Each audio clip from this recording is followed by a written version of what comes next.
tríóir starí agus tá anchuid go deo ebre déantaige bailún stair winter ialthe ige in leabhar mór tíreacha agus anchuid rudaí eile an háanta san. Ba sé leirtainú a daobh winter iarlathe agus filíbhús gorí go generálta. So príomhántar me don lehéal.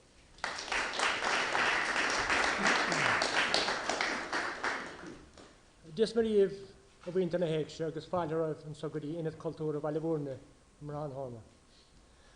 Tugann féin ara le tamil de blianta níos a gahab mína saona go míon anna phlé agus anna chuid cainte me scail gairí i gceantar sa bhaile bhórna.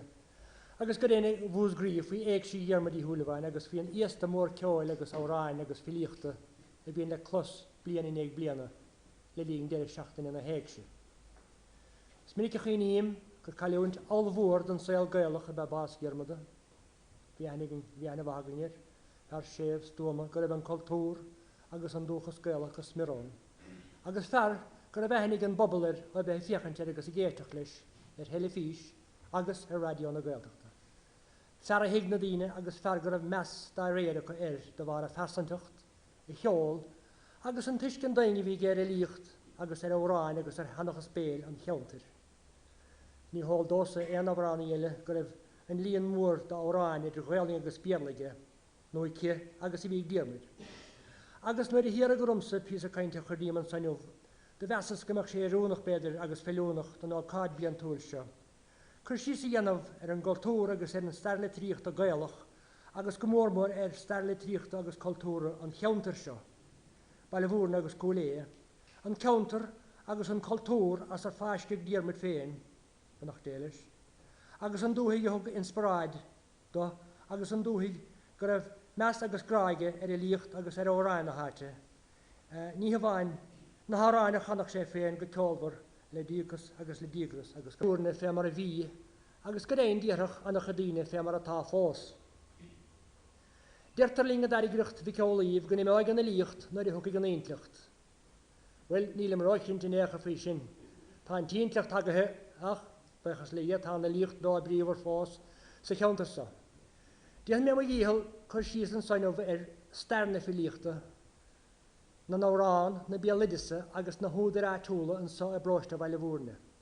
Ba mé caint faoin saoil gaalach agus faoi fersan mhór an cheantar seo agus faoi starla tríochta na próiste chomá. Bhí cála gcónaí ar bhaile bhórna mar cheantar filíochta agus go déon ní dólam go bhfuil an fróistéile a héalaigh an líon mór de lí agus a dugug i meile bhórna. A chud a sachbáir béidir ná bhiste gúine dúis ar dúis, chunta scarid a thuirtíí ar starna filíochta in éing, stairite chá hása lenar nóchas agus lenar tradiisiún agus lenar gultúr, mar go déon chud mór den gultúrsan a bheith an na líocht féin. In éing leis na géata fada blian de bhí meas ar an bhile agus ar an géir de héthra sé. Ba rinne an fili a bhí réon chéim le rion ó aspag is saoil sa síaltha na tíre. Éireann an ríthe ban file, fear le tríochta go raibh arda dechasir. Stochar san bhíú thuirt ar an bhocail sin le tríocht. De dtíine áirithe gur bhunana agus gachrod áhfuil scríte, ach ní an tóin ar fad le sin necha sin, mar ní mórdal go hiiscin go raibh le tríocht a leann gar síse le tríocht ná scríb riamh go dtí le déanaí, agus de bé sin le tríocht an le tríocht béal nó an bealidis a cumag ó chaint na líine. Scahan anna chrín ar agin an phobail a bheith agus a se fós an bealidis seo. Más fíorúdar staire agus tangan, bí an réaling tangan na héir an á dréibh se beidir tríchéad na mar sin blian rifríist, agus tá cruúins na hanálcha gur filíocht a chum agus a cheap agus a chana beagnach ó hin. Deirtar go dtí an filíocht na seanna réaling a siar go dtí an cúigiúis, timpeall an náma go daing na pádra go héiring. Go déanaine tócha gur bé an tagalamh ó sin agus pádraig, an tagala filite is smó cáil ins na seanalár scríbhingí agus a bhéalidis. Níor scríomhann chéad legan go dtí séide go fiche sé, agus an ómsan de bhíoh sé a chanig beirt duine mar a sin agus duine eile mar fádraig. Ní léon dót ná go bhfuil príomhachan na filíochta agus na nagala filite, tá sé gramathe go daingan ina hir an dúchas sa tíir seo. cenar hanes seach an king mar hespantas beo, idir virt gyda tŵs na fihu eisiau. Ti'n bod ceri fi hyd blian o hyn, dwyd sianwch i aet hwyl y chonig yn so, dynwch yn chem o banyndo, yn y lawr bialydys a fwy'n ef gofnyd. Gymich ffilicht agos omyn a giapa agos a gana, y gloch o'r gofnyd yn y malefwrna, o lar na siew eisiau, wedi lar na neu eisiau, nyr i begin yn cloch o'r rhegint agos tehe os na daner. Wel, nilim cynti Wilson ffyr nhw'n affil ach mas ffyr merchyn, ta ffilicht a choma i malefwrna, le mile gyli blian. Sa tarna eis diag hanig a harw i ffilicht na gailinga. Da hosting na hwysle a fastŵr ffilicht an ffilicht y sgri. Ffilicht volta is mo, bwyn yn da yn dirach leis yn dref sy 3 diagr i 6 diag. Ffilicht hylach i fi sa da yn dirach, ma hegin sydd me. Dy fi'ch lun ar y hysioli, ni hyfaning ach lune, ach yn ach ffocl dyn na'n. Dy fi'n riolach a wyn leis yn bilich sa, cho casta agos cho hacharnach san, gymich ar na ffili dol te chwrs ysgoliachta fach 7 mliana sa la medis caelige. Daf sgolina no bar sgolina a tog tiar na sgolina ffiliachta san. Agos fi'ch litriacht, stair agos luna heran le fawlum ac o onta. Nir fe'n yw'n mar sin, nir fe'n yw'n gyda ffiliacht aling a choma sa can agos a fe'n gailing, ond darna gyda un 7 o is diag. Da hanig dere leis an a'n dirach sio, nw leis an madrach sio le tehan yn i'r li. Toisg cyrcyrg dere le sgolyn yn y mard, agos na'r mwyntori o'n y hile, chan yr iolach a casta o fwyni. Ni'r efans na bard fasta ach spalpini, agos ni'r ef sefylich doedd a cahafaimsiri tereis ebre. A harw mwr hel na ffiliach gailinge, a dws na 7 o eisiau diag, y ban ta harw o'n a'n dirach gyda'i madrach na nawran. Dy fi art hiem i dachas riechtanoch na na'n dirach, mar fi sé bra choragharach na gunsan, ach da ber women yn ugmati i fi ffiliach na nawran y bra, no rihim na dŵr yn y cainte. Le ling na bend lihe a hosnig timpel yn amasio, wel ni'r ef cad y gael fi'n y saidwri, mwyntori, dylidori, sagars na brahe. Na rydif, ni'r ef na gael o'n ach yn clen dli imyrtar agos dy fi a twd ar sínsir, seil fe celti fico, agos ni'r fe'n o'n agor gleg don lo corcor an Hidden Ireland Tyr yn ochta gan ffyhin gan iega, tyr y brisig le ffyrin an ferle. So flien 7 noch a hocht, de hepper de her na gente. Da hast nig an gorta, so flien da had a cwg, 8 da had a cwg, agos so flien sé 8 67 na chwig na ffini chan a crwhe. Is y tref sy sio, 6 diag ydi 8 diag, a chydwch tŵs les na cwrta na ffiliachta, agos les na sgolion na sgarte. Is le ling na tref sy corhe sio, a hosnig eiracht hefer na bialidisa a dal o ahir agos mahir, gyda mac agos yn un. Sampla elan gyda lechiad blin o hyn. Cynimish, gorfangi sé cas na fili e dref sy sio na gyr lanona. Dy fydd y garra mach o'n goros y dachas, agos gan da chwys leis, ac yr hastig o'n diranach efo na faestir arha, agos iedd o'ch bwnas cwyn le na nwchus. Dy gyn yn tiranach y gihel, le na hinsio y chelt yn taernach. Nyr y celig sgri agos leanir, ni'r efle dianafige ach dal o mynin yn y dachas bel an bialidus. As ydymach, dy bydd ti'n tan y hym ar unet sgwelidia, agos ni'r eril sy'n diranach tacht ydy'r yn maclein, agos yn rod y bile ffawlamige o'n y hinsir.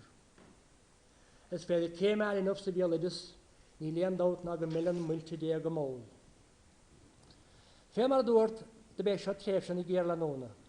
Fi ar sy'n sy'n brwt i fechos o hef politiachta, o hef tangan agos credif, o hef litriachta agos dayanachta. Dy sgapag na lahir a chaidachat, na'r i bwni con yn y gailinga. Tref sy'n bagnach dy gachiad gyli blian. Ach le lun tref sy'n i gyr lanona, dy harla gni anna hymwyl, gne'n achwetianta dy na dŵr dayana mas pobl na gael. As yn mwyn ag sy'n ddirsio o fasach sy'n dasgrig a lun nodrych dwyl as lwhyrach na gyr lanona. Dy hosting na ffili coma agos y cana ro cain agos o rhaen gailacha. Dy bi'n pobl brwt i fechos ach bychos gyrwyd y ffein. Dy fy'n edrych anna hengif as yn gahafaimsir yn o aimsirach sy'n sy'n cana na o rhaen gailacha. Scapigi ad ogin go duine, a chlón go chlón, agus ó fróiste go próiste.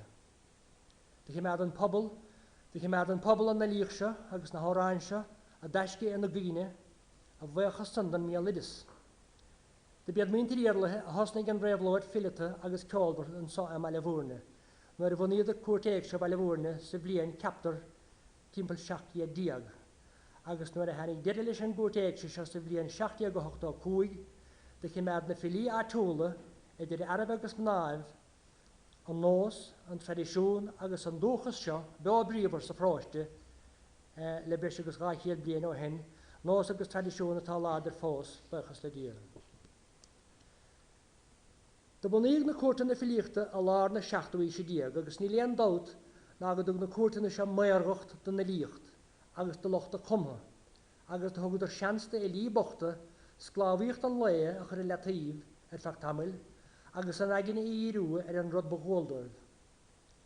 De bhí rionna bhí lí bochta seo ó an Rua Súlaimhin bhí sé sásta bhena spalpína go haban léie, pecóid agus slósta do na ghlaitiige, ach le teach na hí deireach sé, in an léie más tréan ó tar 7 ná, is go mbrafar is go mraithigh an méir nach éachtach machfainn ar ráin, láthad féin go séh ar achtar an bháis nuair chaithimh na ngéag sa tré ag flatha ar lár. Tá mar a cháin rua in éon tír eile ar dánach in éing faoi smacht tasanna, de bheith céimean olscoile gradam agus ahent idirnáisiúnta feitige. An gite filíocht a chúmse mú próis a chúmse in a chúm áin i míarla sa bblion 7 faoin gapal, táim cinnti darafa, ná'r chúm agus ná'r scríb éon ile ar dón riamh gite thugachan arach screadásilda le mire, le rihim, le tuiscint, le cringas, le bingas agus le fuingemh. Se leannas mar an láir an file óin ó choirí faoi an rua. The torrent of his words was indeed a world's wonder, and in his avalanche of majestic poetry there was a human feeling and passion as strong and as noble as ever swept through a human soul. He was one of the great poets of his country and of her people. Though an alien tyranny despised and crushed them, her people were to own the true heirs to the soil in which they now tiled as slaves. His colouring was rich with an oriental flavour, his language precise. Indeed, language has never been more deftly welded or never kneaded into passages of greater harmony and beauty. Had he lived in a more favoured age, he would surely have become the most brilliant writer of his time in the whole world, and shed lasting lustre on his country. Sa tréirse an na géal anóna. Stoilm go bheith an fille raftarí a dúirt, fiochan suimid dúirt mo chúil a falla I sinning ceáil de fócaí folamh.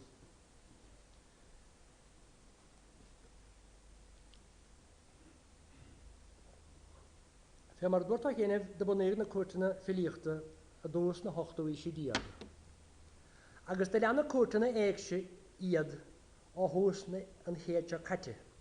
Tá tágann dochtú álíonn seo baile bhúrne mar chisteoir ar an géad dáil éagse sa bblion na réige 7, agus tá éag si go fórlehan ar fuair éan ó hin. Is dóilm go bheith sean am croinín den nach léalis dúirt grás na héag si seo ar nás an mixamatosis. De bhí an táile sin geantar sa gur bhar clón ilite ar nás muintir iarlathe sa fráiste seo ar feag na géata blian, agus go déon tá rion fáca fós le fiscintecha go sa léir sa látáin na bhn.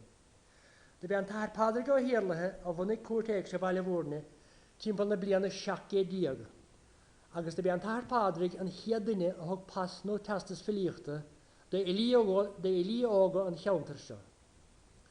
De bhí an siúrt filíochta se arsúil thuas a duna ciile tíg mór a bhí cóngaireacht a hobar gomnasan. Tá hagach na filí le chéile go rialtón as go chéan fearrt a bhús grí. De bhíocht na filí ága ón leis agus iad a lorach pasanna, ach éon ile ná beach go má ní bheith éon gnáige ón. Tá hagach é gáin ar a heileann go minic is na blianta tosaigh, agus thug sé a thrus dearnach filete go tíg na ciile dánach cin cíise na bliana 7 go fiche. Nís díanaí hanig an Rua Súlaimhin go dtíon gúirt war da ginn sé ránóg chéir a lína féanáid agus seo mar a dúirte. Goibh craig tre baile bhúrne tá drochriúón fé mar a chluisim, is dogan chúisi ar dí schúd chun to rús go leis na clocha. Anyway, ó cáin mór cultúra agus litríocht agus ceáil ban chuairtéig se thuas y dyn y cile, la fil o natio, ydy'r 70 agus 77, no'r chyrmyntyr choltrist yn rwyg wyntr iarlathe as yn Sean Toir. Ach da chymad an tahar liam o hirlathe, da chymad jan, da fi sian na hagad proste am alifwrna, da chymad jan cwrt iliachta sy'r siŵl fac sgôr bliana ele.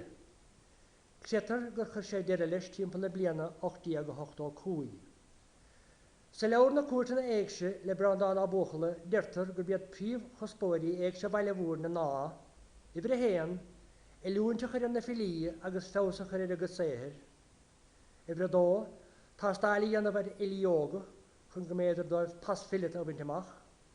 Ifri tri, cosgo chyr ar gwyn i nefwynti efo he cleachta na ffiliachta gan cad na cwrtu. Gwyn i gyrsyn. Ifri cair se chyrwy yn y fad yn sianachos agos gahar her yn filiach ffein, agos ifri cwy o cadi y lahar dys na ffili gymach sîm, gymach grawl agos cydachta co, agos da engele gymach sîm se filiachta co. Nílas a genge in of cefyd ffiliachta o chum mwyn triarlathe, dref si ceri ffihid bliana, par i fi yn sgwel na heg si gnífach, dyr 70 agos 78 cwy. Gan tracht yn echer yn garn môr ffiliachta chomadar o lagad ar cosar failafwrna na ciata blian rivisin. Ní gan y meirach dar hedel na BCF agos ro cain, fi cwma ag mwyn triarlathe na rivi si og, ach na cyrig morano car ffa per riaf. Cyntin i'r clofwylgydd, fi sy'n cysgu agos y gynnym nad li, agos gyrra mi ganoch edrych o'r ffen gre. Ach yn meid yn rhaid, ta rhain fad cobraca, lawr hanoch ys fadrig i chroli, ta telefosa co lawr iemyd i fyrihe, cosyn gairhig, agos mar farasyn ta twyrisg y licht agos awran fi'n tiriarlathe, yn o nalacha chlasht y fan o gyl dara. Ta cysys 4 hymwyl ele, y licht fi'n tiriarlathe, gaint hwg sian o croenin mwyn o'r bialadisa agos lwcht o fi'n tiriarlathe da e ffein, tynol chwilian y blian yn edrych agos asgo se. Ysiem o hwyr na tygan engi o gyngna nŵf, an eiricht lwchfyr ag mwyn tiriarlathe i'ch pobl fel y fwrna. Do fwn i'r tradisiwn lader siastafach ffilita so frost isio, tradisiwn at ha o brifr ffos y nŵf. Agos a chrwhwyr sy'n bedr, sian cyrra dy gaif sgol fwys grin y blian ysio catan gaif i agos y se, agos sio lianas an cyrra sy'n. Siol am chwyd cyrra, go cyrrim na daife, so nynnydd wt siti yn nimel salain hir. A rhaid tîn na cile mar a grinich na bardaf, fi chadr y ffilita i ierlathe ffalach. An chwyd eich sydd y brisig nôr i fi coltras na faster, na ffili ysgapig, da tamanag chyn ffaniad. Ta na blianta imihe, ta sael noan i sferon, a chan meirich da gyngna, le cael no da fagag.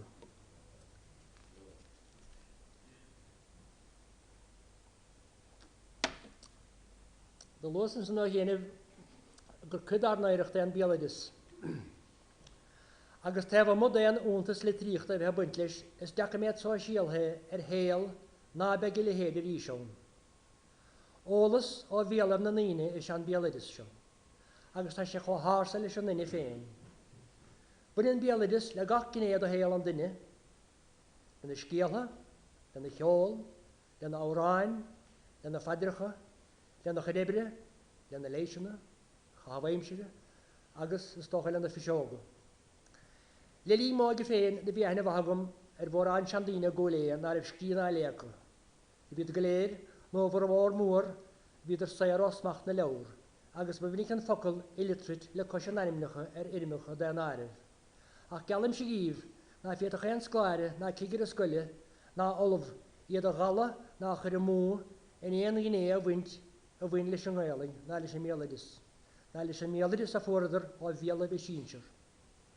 Dy fi'n y trehe cianach o gylef, art chringys agos lif o'r cainti.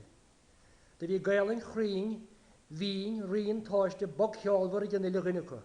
Caida na ffeil y ffali nofus bailach. Dy ni o'n ser i dachas. Dy fi ad y fi ymrain bog ysgwch di, sian dyn y gyrf i dachas o'r hy.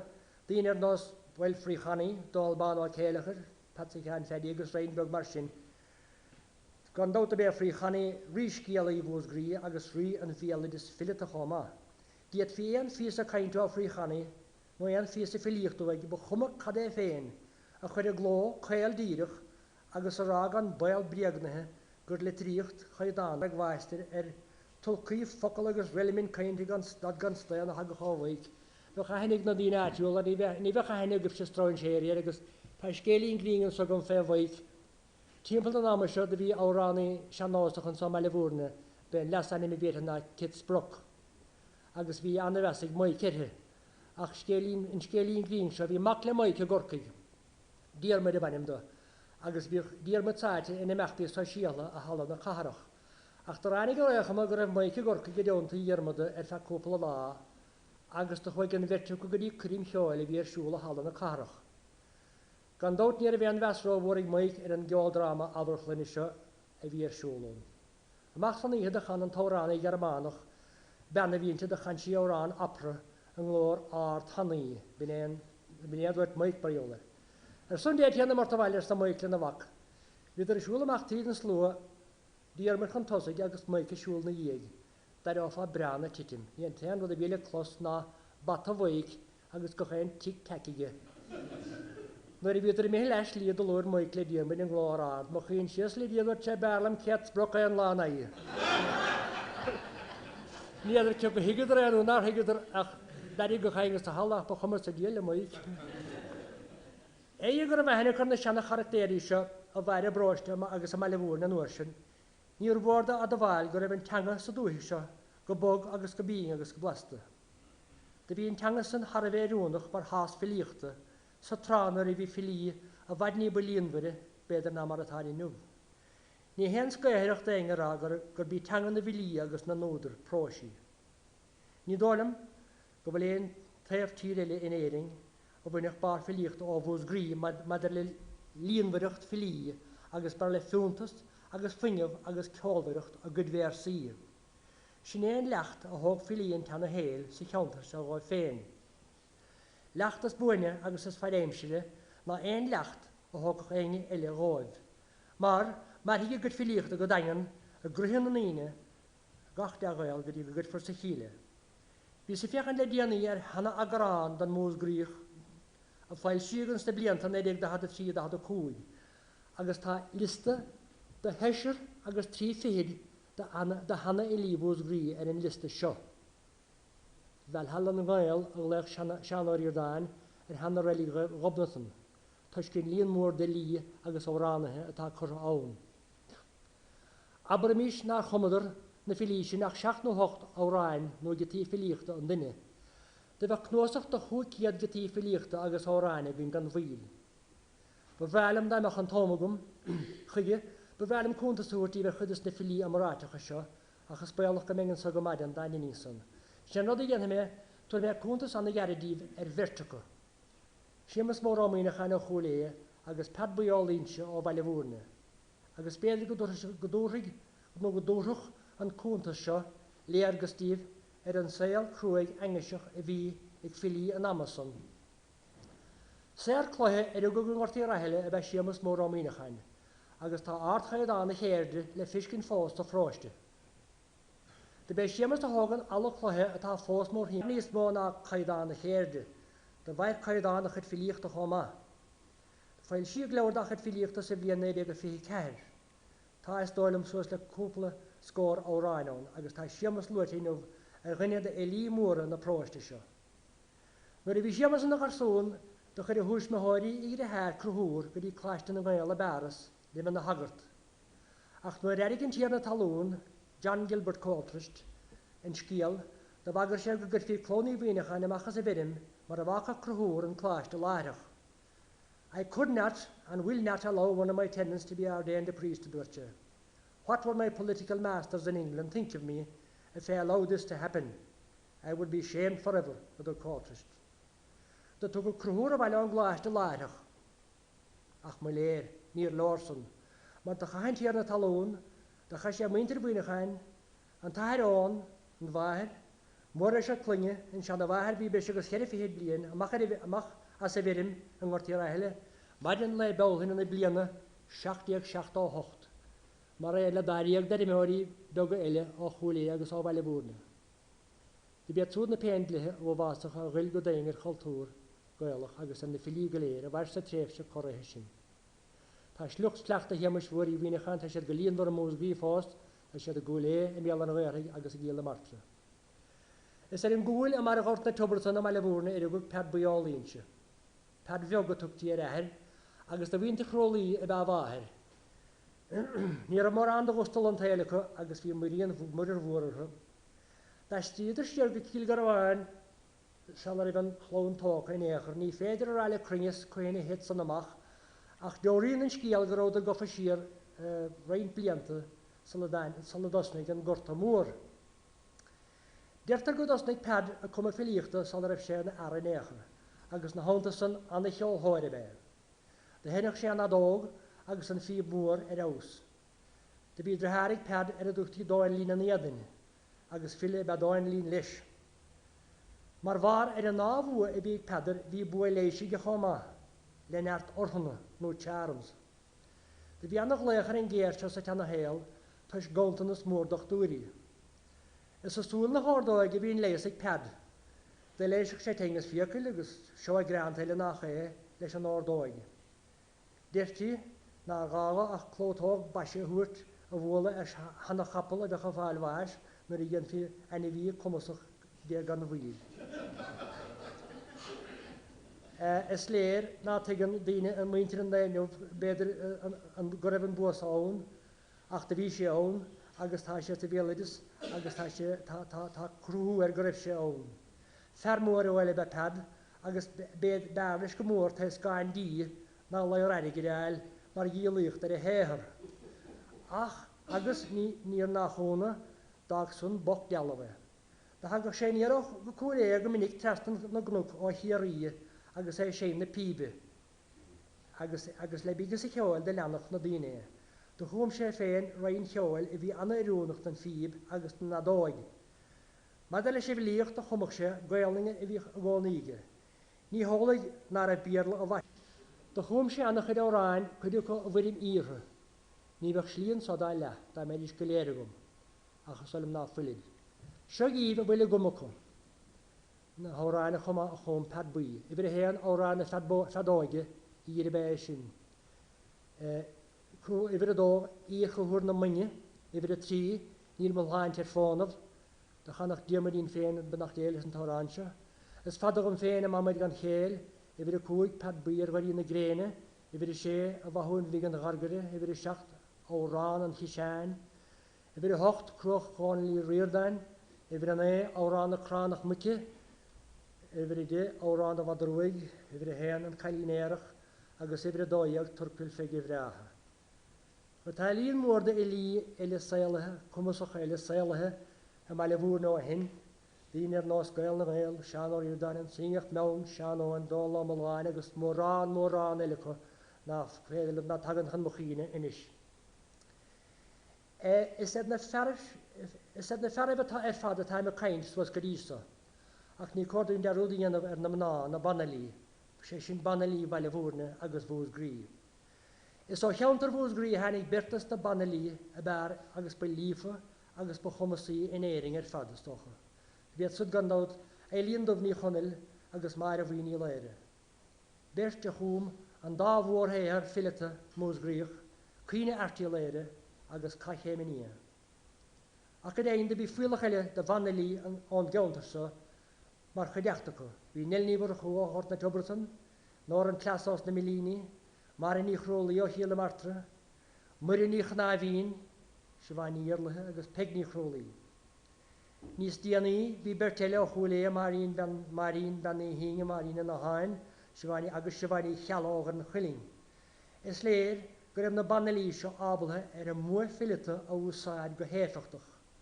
Gan orain i'ch sŵle agus versi fanacha sa gna chaint i choma. Es leir is toch gyrem aad larnach ag yn gwine y filiach na man y mwys gri agus ta'n taling gyda ni mwr heher ei lian dofni chonel sé sin cín artí léire sláán mar is léirú úntacha abelhacht na man sa ceapadóireach filite agus tá stáilm cearan ó chuigur díag de vanalí an léinmh leir chuirteoirí gáibhscoile bhús grí. Tá na ciad a seanrááin agus gotí garid filiíochta fáil ón dréimhse seo go bhfuil me tagarta ó hús na 8 sé diaag go dtí tús na fiúise a bhecha san na méide sa ríis. Léthe mé cúpla ceanna chunis ach seo mar a láir fear a bhí déanamh forgadóireach cosclaí hiar gin gas a buí ihe fuór hacha agus nuair a luin sena géana siad na géana féine atá geisteige. An ná tá legannacha de fiúla den versa túhhaine broiste bhaile bhúr na féin agus seo mar a dúirtan an fear bochse.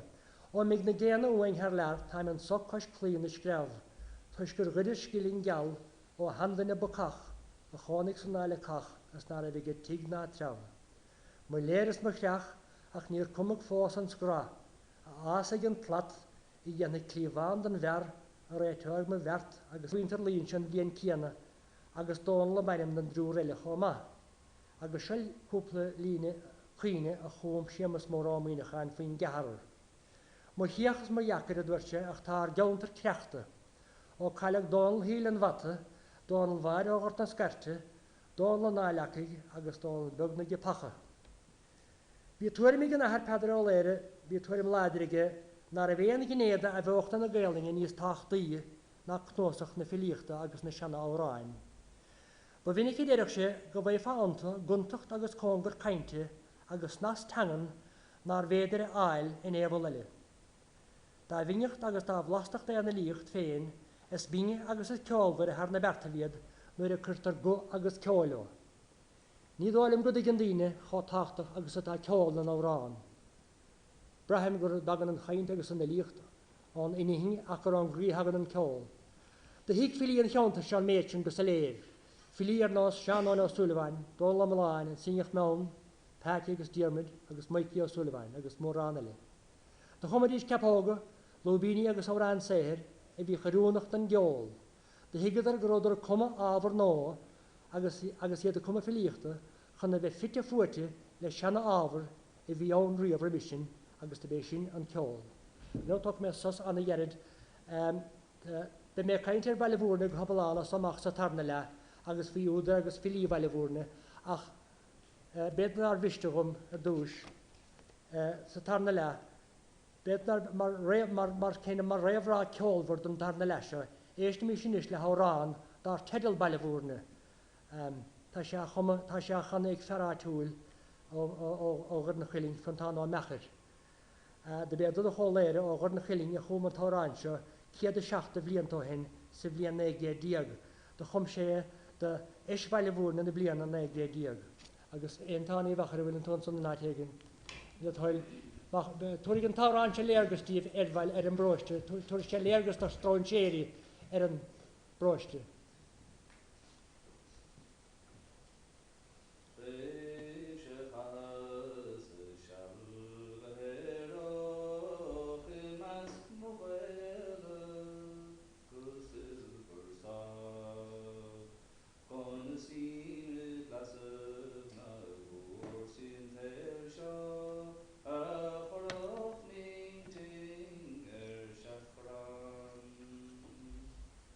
Agus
Come on, Gabriel.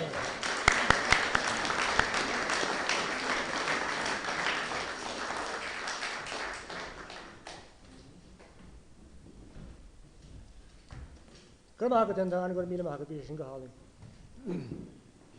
Now, de harlo achta starúil a saoil cultúr na filiachta I meile bhúrna sa bliain 1940 nuair a bunaíodh dábscoil meile bhúrna. Agus nuair a bunaíodh bhaile sta fána bliana san, de beag gael na gael, duine I límór an cheantar a tóg mar chiadúachtar an. Gá bliana ias an aimsin a choirlína ag an dábscoil sa lá taine bhún. Tá dábscoil bhúrs grí cheantas na heimachtaí filite is tachtaí sa tír inmh. An saoil as ar fáisig seanna líon chéirte caite agus a bhunaigh an dábscoil, saoil a béan ar a thairg mórán na éachar os na meana ísina. De bhí ag leachta féinacha chun cothúíntaige agus cahabhaimse a láthar dó féin mar éisih ó bhrid agus ó héar an léir. De chuireach na daoine seo I neacharaí le stíordíobh le riinte, le ceol agus le seanna chuocht agus de dhealaríis an saoil dó féin le hóráin agus le scíalaíocht agus le filíocht. Deiridís na seandaíine seo deiridís óráin, órán, scíalatán, scíal, stairatán. Is trú an aidin míadna, pobl an léinmh, ahris na móna agus na site cahabhaimseire I chleacht na daoine seo. Well now, tréimh sé garid is saoil le tríochta agus ceoil se 100 bliain. Ach an arbróiste féin le 100 bliain an nuas tá annachir éan dóráin bhreatha cumtha ag filí bhaile bhúrna agus chúlé.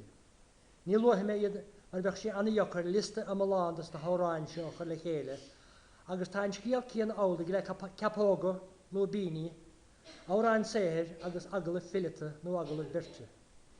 Rís ní léana gúr clíní dus na capóga agus na lóbíní seo, ach tá an cinnte a méidir go léir chur I dánta chéile go meach suas le chéir féidir go ann. Wel coine hosnaid an nós filite cainte seo I meas gael georí na próiste seo. Wel fe mar dúirtá chéanamh ní léon dát ná gur chóirigh scoil éig seo bhaile bhúrna go mór le bunúin tradiisiún sin sa próiste seo. Agus mar sin déan mé iirecht léargas garadithúirtíomh an stair bhuiinn leis an gné ása ceolbharsta dar naireacht.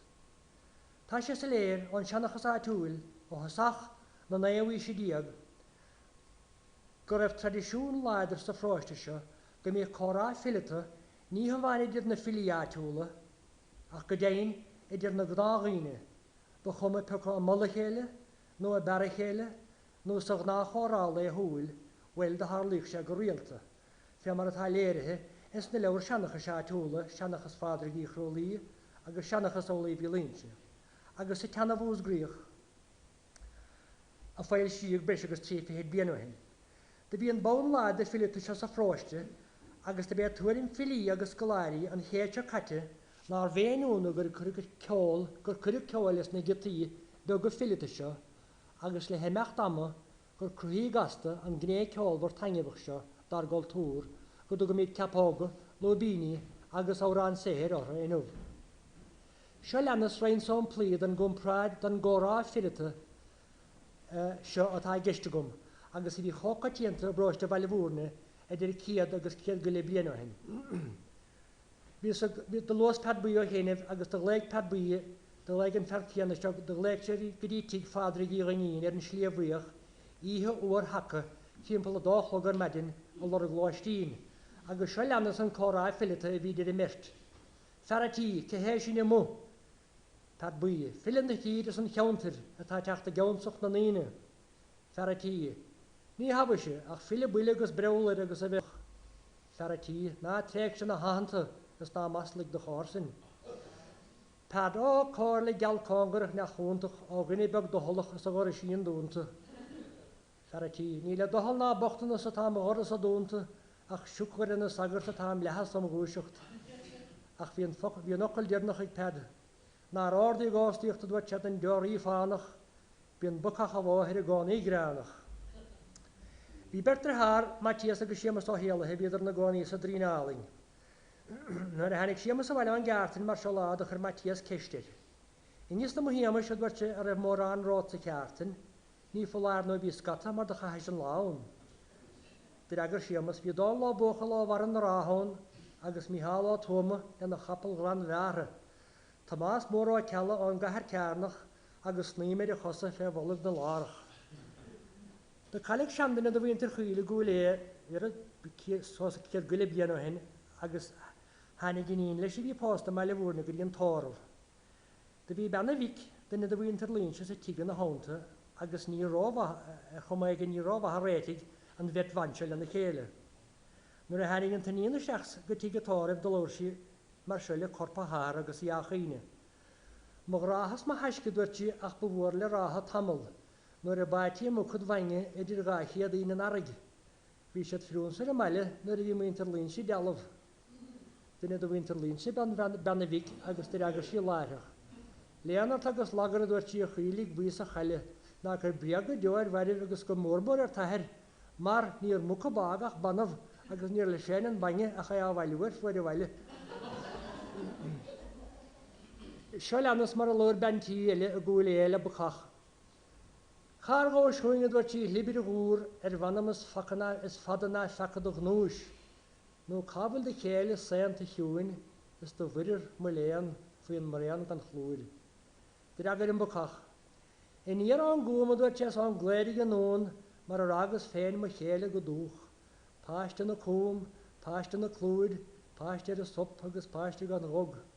Tá riag do fáistí éile brechadú mar albaní géalah dúg is a smuggur féinar go chaine cosúd. Ceanháile agus tá measta gon féinar an gceanse. Bhí ferdar a bhaim Tomás Bradley mar se lá, bhí sé piúcha fion manile nilní bhar a chuú i d gílí héine ar ghort na gros, agus é caiine cumas filíochta, banilí seo go ben nilní bhar a chuú. Ní chur éil ní ír na bhróncoch agus seo mar a dúirt si. Írigus a chaní írim ar an bhróncochas líthe gurh. Brá go Bradley is stracha a séad a chogaint mar bhí go min. Tá sé céad an flaín líthir nar tarigí riamh tríd an sro a rónchuig, beidir sé hiiregus hirir is bí gobil nóir ní go túh. Sin filíochta go. Mar an mistal liviris ba bhailim dal siar ar bmhaíon na smaointe ar feag námat nó gá, go dtíon tréimh se úntaach fillita úd, idir 9 agus 9 An tréimh siúd an ar chachas féin bhís ágan sin, de chachas béis agus scór blion mar haisrúnaí nebha figiúil i cehar nó cúig de i líomhhuair a chuil é dearúd go brachara. Agus tí léon dát ná gur gine son go ddíhalach go héiteach agus go cumasach. Siad na filiad ha geiste gom ná Sean O'Sullivan, Patty Hegfeg, Diarmuid O'Riordan, Mikey O'Sullivan agus Sean O'Donnell. Ní a bhainte ach gasar a derimóí agus de cheardathe as clíháin cnic, ach de bhí an dúchas, an ceol agus an líocht go smir ionta. Do thugad ar léargastom ar an seád luach for a bhí có, agus ar an gomasúntach a bhí ionta, agus dólamíos agus de foras annach ideola siútha faoi agalah ilite, Capóga, Lobíní agus Órán Séhir. De bhí an stair go léir bhain le Capóga agus Lobíní có, an stair luasan san á chéanamh. De hiigad ar an defraíocht a bhíidir, de hiigad ar an defraíocht a bhí agus atá idir Capóga agus Lobíní. Ceol tapa géadaram nó ceol rince a gáin leis a Capóga, agus ceol níos muile nó béad níos trime a gáin leis an Lobíní. Trom agus iadram ó thugach Diarmuid O'Riordan ar an defraíocht san. Trom den Lobín agus iadram den Capóga. Mar hampla Capóga sean muilin, ceol tapa géadaram a gáin leis, Lobíní sean cruchabach mar ceol níos muile a gáin leis siúd. Tá defraíocht a bhain be gaile béidir, go minic sa Capóga, cantar an tarna lead an versa agus an curfa an tarna huair, má haginn siú cad hageiste gom. Sos go dí cheir fi blianú hen, le líon Capóga bheit hachana ag bert, bhil de bhíoh sem mar nósa go uanta, rincí dhéanamh le ceol iadram na Capóga, ach tá nósa na mithe inis le fada. Filiad an sco a bheit iadile. De bhíoh birar i deangan agus gliscannachas na súlacha agus na hagal le filite seo a gomacha, agus go déin is dócha nach éonúnasan, mar is sé táins na hagal le filite seo go léir ná hana greanmhara filite chainte a ganna le faoin se nósacha, agus go chéan abertecha níos gunta agus níos cabanta agus níos deisfialaí ná an abert a hanig remis. De hiigeidir nuair i bhí Capóga agus Lobíní a gomacha go raibh ghárad riachtanach, commas filite agus congur cainte, agus de bhí an daignéisina chu go flúiseach. De hiigeidir leis go raibh an sult agus an sport agus an greann greamathe go daingan an nóchas na Capóga agus na Lobíní. De bhí meas agus amós ar leithacha dus na Órán Séhir. De bhí dúchláán a bhaint lena guma leis an aisteoireacht agus leis an gur láthir. De bhí aisteoireacht le déanamh agus gan dót do chaach an aisteoireacht san báil le rithim an cheoil. De bhí tíarmí tagartha doch daingan ag na seanna chomodóirí seo do chuir láthir na Capóga, na Lobíní agus na Órán Séhir. Do chuir dís anna bhéime gcónaí ar bhrí agus ar hiréir na bhocail, mar de hiigeidir gur gnách óráidir bhirt I bhí gist. Scíal le hínsint, scíal le plé, agus de bhí dís mí háasta, bhí dís anna bhí háasta ar fad be nach titim focail de an tais. Do chuir dís gan dót an bhéim cíanna ar chringas an cheoil, agus de dís gur an tanáú fíor háchtach, agus ibrid tí, do chuir dís an bhéim cíanna ar aisteoireacht cainte agus cuirp, trú an glór ardún í slú go dtí cogur na chaléir de ré mar bheith gáilis. Lobíní ging ar bol na dhéasan, dí Spáine sé de fríocht a tádra. Le bhúr dóil óine agus Johnny Wilson. Cabir seán. Óid Capóga se. Óid se go me leis cíal se Capóga taid denní. Lobín ar dúis aigire.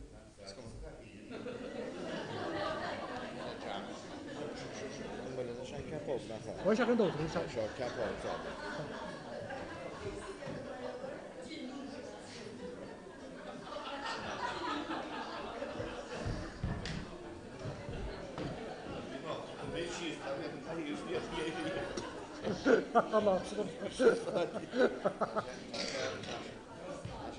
Áid an muilin Capóga sean muilin ceol iadram a gáin leis.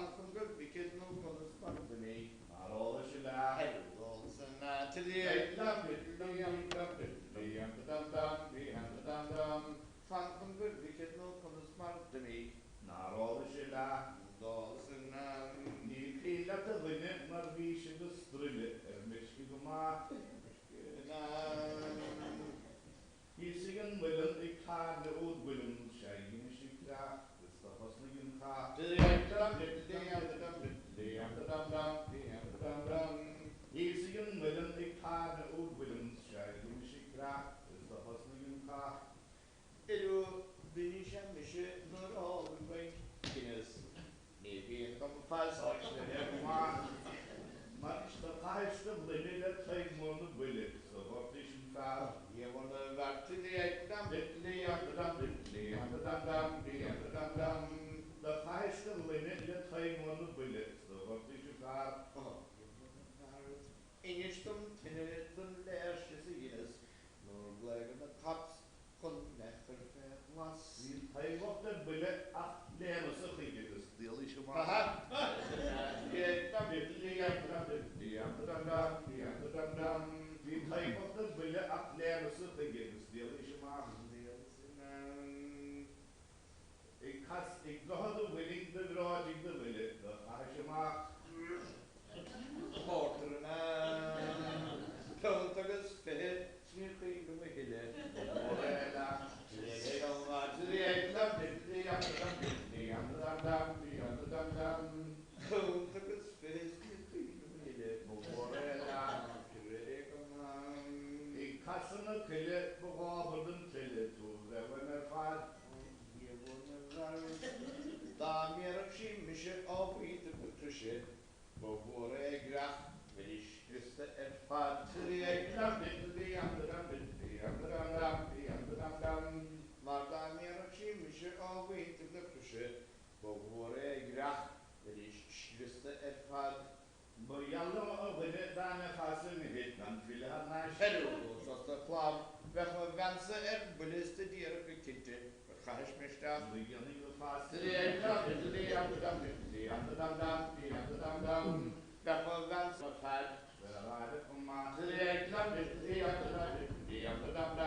Good market. Beg and Lubin ring at ball better channel, you had to go on Inis. Let me know Magus Kirk, no, Magus Beg and Lubin ring, not even make Kirk name. To be a true the Hannah Eli Hule, Free Honey Shannon or Sullivan by Clary, a home and cold drama bear sich to Unterson hanging the carton. Agus to be another in the na, the Nascuder, Capog Lubin or Ann say, here down to Hele, a gold drama than Scott. Hier of cold voor druk drama tool bij. Agus je ton of fin ik soele usadig is de weer zie.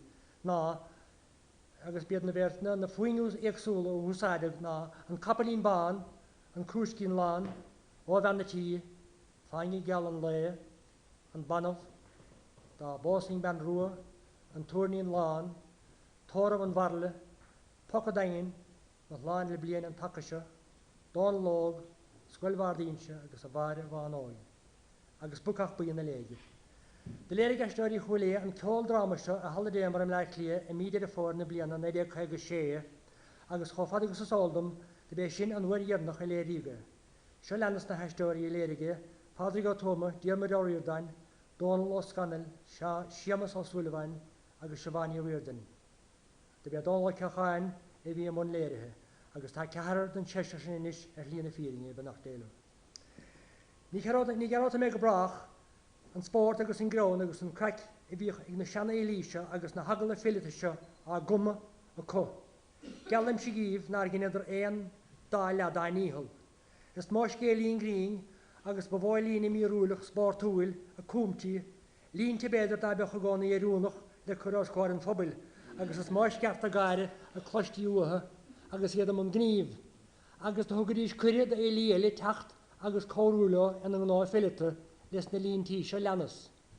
Par fé dhéana ar gistin I déir dís híhir tasas tine, filí an a Hempel City, bí ar bord le nithe, chur for fáil agus fithe ra bhéanta is dríidir filip.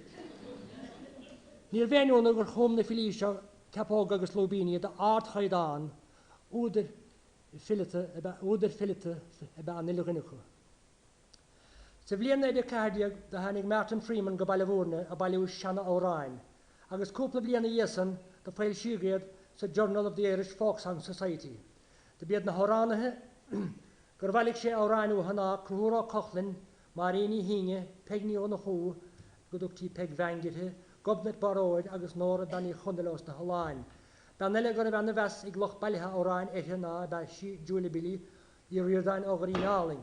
Agus níos déanaí de bailíag óráin ó fetí héag féig agus gur thir Tim, Diarmid ó riordain, Mikey O'Sullivan, John Connell, George Curtin, Johnny Norrie agus Mikey agus Patsy Cronin an dúirín. Ach ní léon dót ná gur bí fáilse le déanaí. Bhí mór anna go bhíúr bhór bhór a réir agus scoil na héic se gúlé agus nuair I seola an féilir dó ránathe bhaile bhór agus chúlé, ó ránathe go raibh aithne bha a gin goléir agus a goibh goléirtha agus táine se lína fíringe.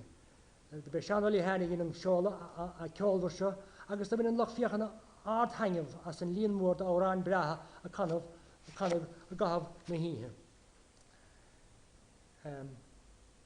Dul was a chéanamh bhí sa caint faoin líon mór de Elí a saolaigh sa ceantas a gceantar bhaile bhórna le cúpla céad bliain. A salig rích nóna, ba bailm na húdar átúla, sé sin údar na próiste seo a chur deonta chéile, a chur deonta na bhilí an lista chéana, mar ní léon dótar dón ná gur rolla an nóracha a chunta ó réan a deonta chéile. Agus mar sin tas ná mé le leoch mór le tríocht an cheantar seo, ferriú go cearna chuig de bhílte an áit seo. Do thugann túdar seo an túdar nechatíanta seo ba chorga mar rásdócha, saol nóda le tríocht na Gaeilge, agus ní léon dót ná go maithigh saothar a fín. Ní gathósa sé héile tríochta a lua ná bhola, mar do thug sé lecht bhonda féin le háart chaidánach a débile. An táthar padar ó léire atá geiste gon gan dót. Tá mórthéir agus obair an údar seo tá sé doisréite. Tá lista fada dá héir le tríochta tá sé an sogam agus béalach na sé mar chumas iad a léíomh mar do thugah sé breiste agus lethhair lí. Tá tucha chuig lehanana chum. sé déanúna séad Tá si an ferse agus scríb an ferse seaas go hoch leabhar agus tá fihétí de leabhar a brise go bhfuil chudá héir le tríochtanta. Sin im láán don nócha héin leabhar ar fad. Ach níor stop sé lei sé méidsin. Tá lista fadéile an sogam do da had a chuig nóchtáin agus fáilseáin go scríoch an táthar peidir alta na ghóibh. Pa gáscóir blian I 18 agus 9 de scríb sé 480 altainna. Se 480 altainna dus na nóchtáin seo fuad na héireann, agus tréis bháis sa bblian 9 do fáilse cúcín de leabhar betheisnéise faoin nathair peidir féin. Se chomáile sin daiste sé roiint leabhar ó bhéarla go Gaeilge mar hampla the Merita Martyrdom, the Gospels, the Imitations of Christ. Tá lárscríbhí an nathair peidir cheantas na sa scéal seo a eistir sé dar tedal sa scéal nafa sa Críostar bharcas tá an lárscríbhing seo fé chéimead an sosan minute cultúra I Mala Bhórna. Nócha trí lehannig scríalte atá scríte an nóch dearag. Fé mar a dúirt, tá lista amláán de héir le tríochta an nathair peidir an sogam leorán de chuig lehanach. Cúcéad gitaí fadatáin na scríbse, idir leabhar agus gitaí. Agus más mé le héin go bheith scrúdú ar báil tá fáilteáh, mar ní dólam go bheith fáiliste an tórsa faoi éon údar eile in éing an Gaeilge ná méle. De scríban táthar peidir I chiad alt sa bbliana 1868 don Freeman's Journal. Agus ó hinine le ciad fihanna iad a bblianta, tá tí féidir de údar bhaile bhórna, tréis ciad 8 de leabhar I scrí, agus éil siú, agus chomáile sin, tá cúcéad a hadadó de leabhráin agus altainna scríte I gúdar na próiste seo. Altainna go bhfuil déanana mé iireachta níos chunta sa thuirtíomh ar na húdar seo. Tá mórthéir an nathair peidir luitigum agus leanna mé le donachan chéim á línse an gúiléireach. De bé donacha I scríban chiad leabhar bealide sa fianamh gobnat sa bbliana 9 Tá sé scríte I seanna chanúint bhús grí, lábhscríbing áling, leabhar nach chuirtíanta bealidisa agus staire a hen siar 1000 go blian. Pádraig Ó Crowley nó Gael na Gael ódar 6 de leabhar, cuioine sean linimh agus seanachas Pádraig Ó Crowley, mar éon le 5 de leabhar filiachta. Óránna bíon gan óránna bíon sean nósach a be Pádraig Ó Crowley chomá. Ólaí bhíonn sin nó fríochaní, gá leabhar leis fáilsethe, seanachas ólaí bhíonse agus céalaíocht ólaí bhíonse. Go bheith sean ó croinín a bhaigh an tálasfuig agus be donacha ach a chur an dá leabhar úntaach seanachas seo in agur. Dál bán ó céalachar údar an leabhar scéal má bheithe. tá go scanal na hinse muire údar an leabhar scanal zardas an Irish, agus tá go scanal bhealúrna bhí beiste cón, dail si sé an leabhar hawl sa bhus. An tahar Andreas ó céalachar, sa bhliain 90 go dúirt údar sí bhanúat faoin tahar Andreas. Father Kelleher dúirdar is suspected of patriotism and therefore is being sent on a foreign mission. Well, the Hanish are national on a foreign missions, agus the Inchas Druchan Gugailing an Lord Ladin Covadis. Tá tahar Andreas tá sé curl las mod oras an tepéle gulé. Donna cho céalachar údar an leabhar bulí bhartan a gcóirlan gur fú síle agus leabhar bahasnéise an daníineach a gcóirla pronsias a can luin. Siamas ó céalachar chirig leabhar dachnuas filíocht a feilseige. Cruúra dasúna údar an leabhar scialha bhús grí. Sean am láin dail sig Sean ein cheann diag de leabhar úsciala fad. Dúisina ireachtas gunte machig Sean ar curico. Macha be Sean gan dod le dón am láin a chum an pocar buile. An tahar pádi go tuaig sé leabhar feilseige an tahar pádi go tuaig 16 de leabhar feilseige an sagartse a leabhar starre I séad goléir. Donna choléire sa leabhar sé leabhar feilseige donnacha agus gá leabhar astrithe agus gan dod de be donnacha chum an táhar an beráud bailúrne a ríúra chéine bá an tána mechar. Dal an scéal ceolthóir seo be donna choléire agus tá tíbre cáiliúla bheith agus tá fi billing agus a adóid bhuair agus é il bélín tá sé sa bhún síam náisiúnta im le clíanúh. Ní halló brianna duine de cheir maistrí bailúrne, cnósach focail ó bailúrne feilseige. De be brian ó clíomh chóirige. Sean oríodain duine de líomhór an chéirte caite agus chuúcín de leabhar feilseige. Tá héla chomóran nó de bhí cúpla seachtainna hen. agus tá leabhar betheisnéis Sean oríodain feilseigh Sean ó tuama leis. Tá tedal séir an ile. Dón lo ceáin gá leabhar feilseige séir gáibscoile bhús grí agus iscin na drí dáran, agus deistrig dón agus a chósa dón bán, de stríidir gá leabhar ó bhearla go gailing, gáúscéal hiúróid agus de fóidir chloró. Sean oríoda dailsigh Sean tícín de leabhar I bhúscéal agus cogur mogur. Dón lolí hain tá sé san meascas dom gá leabhar do fáistí feilseige an cheartcuisce go scéal hiile agus éidir dó tost úscéalta do fáistí. De scríban cúigur se leannas an cúigur se leannas leabhar nó leabhráin fi gobnait bailúrne mar leannas. Seanna chuiste srín gobnat na dí chu go dó dail siidir an leabhar seandálaíochta gobnat na fa bailúrne. Élís ní gála san gobnat a bailúrne, Bernie ó léire san gobnat a bailúrne, ríis élín lins gobnat na fa bailúrne, an tá démar áíodain na gobnat agus an túr MOC le gobnat ní éigerta leabhar gobnatan, céics leabhar scoile sé seo. An brathar padar ó línse bhí sé trátha gláistí ísagain, údar an leabhar dorn mine. An túr mai riadní bhuirithe, údar áinín siú bhórbéisiún údar an leabhar reminiscence, donna chó dail si sé an leabhar bar an rátha, díamar ámirithe údar an leabhar dáráin chuis a ghairigh. Lochlinn ó chaháin údar an leabhar focail sa chúirt. Cumann pelle na bhán dail siidir leabhar dá tedal cumann pelle na bhán de chomórta sí pelle na gailteachta na déag nócha sé agus 2000 agus a 3. Cruúr ó míochain údar an leabhar filíocht héamashuair I bhíochain.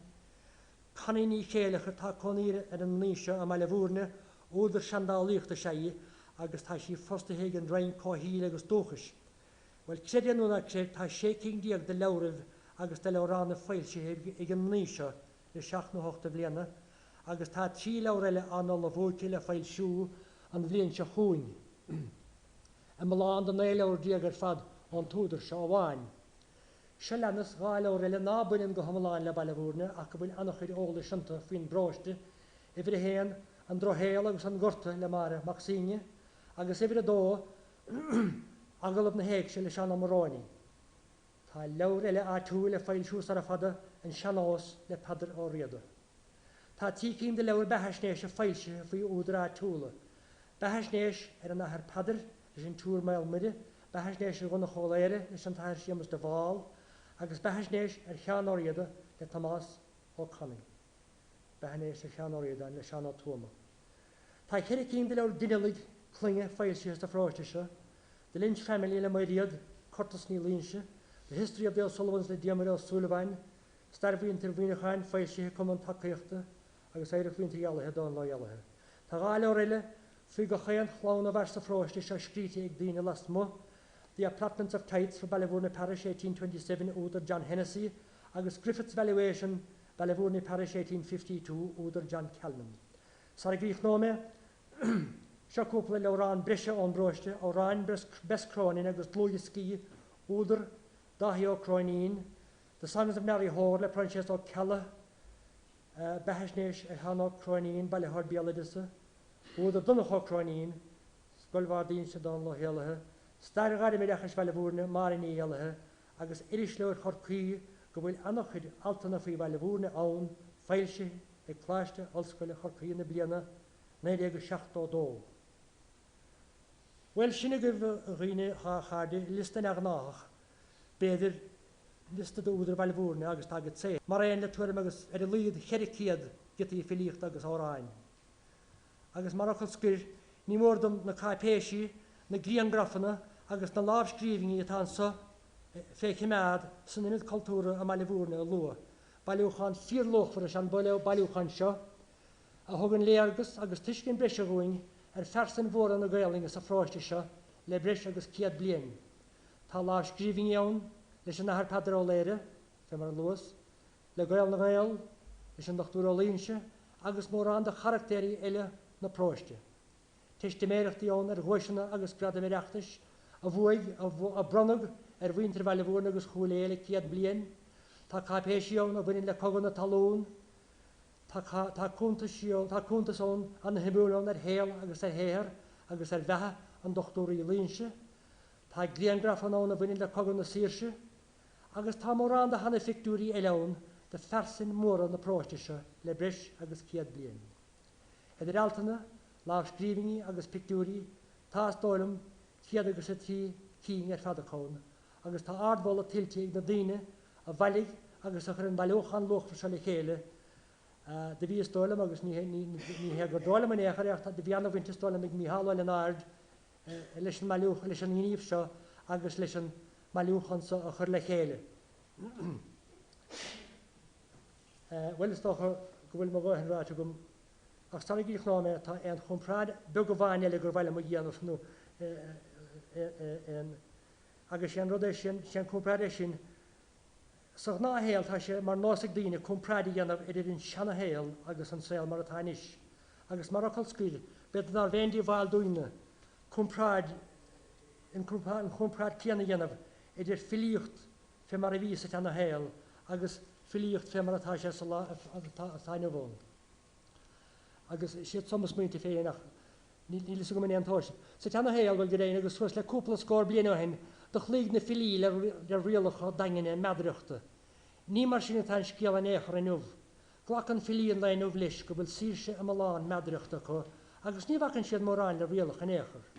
Maidir le hábhar na náanta is cín siad, ní glachan filiíon le nuh le torntaach ar bit.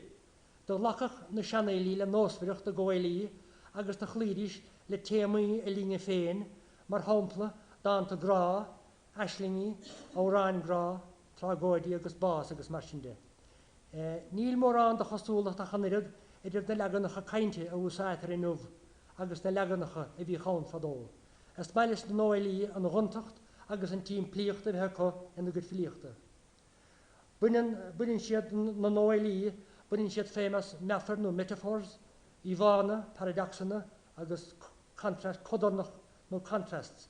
Ní hunan san rá ná buineach na seanalí úsáid as na technící seo, ach i gnóm géana as fír rá go bhfuil filíon leinmh go mór fantastigartha maidir leis na technící seo. Maidir le Gaeling na nóilí, clín siad le Gaeling na gnághine, Gaeling an fráis. Bo gnáthach go mbeadh Gaeling na seanna ilíochta an na chasta, agus an chompráid dearnach beidir, meam go bhfuil smínte na nóilí. Bhí sa chaintle hí héal le tríocht an na práte seo, ábhar na filíocht an cheáil na nórán na Bialadisa agus na nódrá túla. Tásúla gom gur bhíonúir taingemh as gotí bega éigen don chud cainte faoi stair na filíochta agus fao héal gaelach an cheantar se le breis agus tríchiad blian an nuas. Agus as an galtúr sefir I bhí agus atá fós príomhathe a bobbal na próiste baile bhúrne. Díreach fé mar dúirt an táránód tá na filí go flúrseach agus na húidir go léir ann. De bhíad rán agus buchas le dí tá reinte go fásan. Dúirt filégan I chuilm ceadúirte, ceantar léanga dúirte se baile bhúrne, ceantar áling sábhí ar gúlta. Ceantar dúthaigh chaig tá báte an nódra, fád na mard, na bhaig, na nódar, agus sin éam chuid láinmh.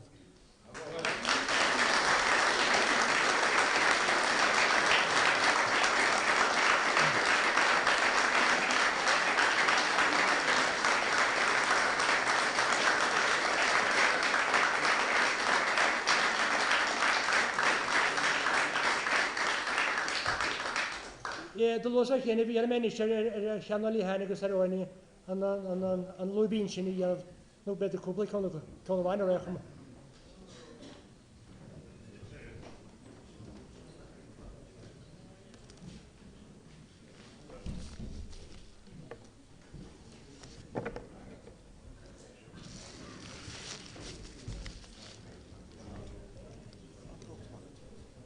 Dwi'n cwch o bach yn pech ond ysmani, bod cwmani gyd agus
mas Cad is fed what the story sped fed mar tam which a lot like this girl looking if so as mishnak agus tiel martma is kier fan bu kap is a kav tree like down the there and if so as mishnak is tiel martma is kier fan bu kap se kav tree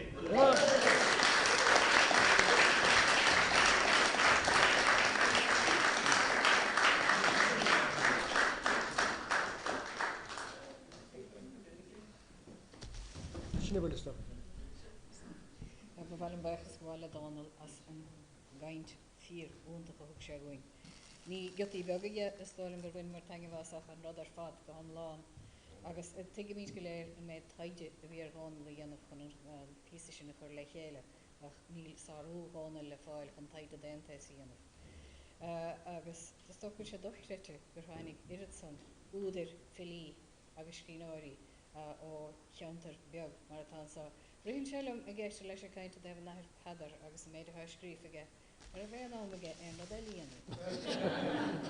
Is an grúis? A mír sé scríomh a lós daí i goléoh sin éair. Inéoh sin éair fiú. Well, Tis ben is sé ar na pedar fad. Tá tú cuile hana chun?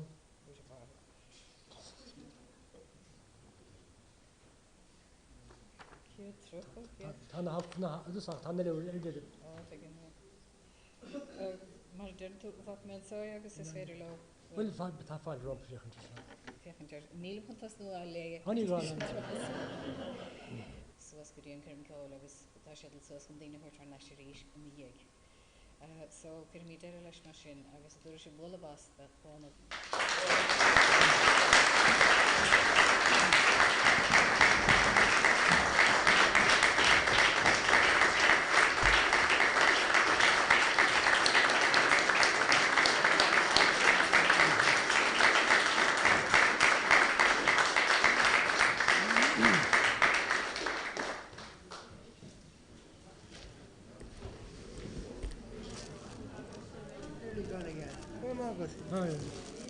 The more sugar at the forest. Yeah, have a copy of that.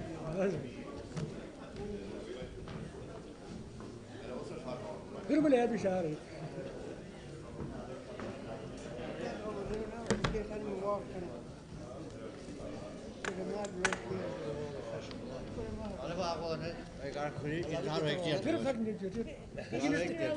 Geen is audience als de zo de vierde show. Was een moe kop waar ik maar in de sfeer zijn. Anna hängen wir fast. Dat is gewoon een moe kop waar is in de audience.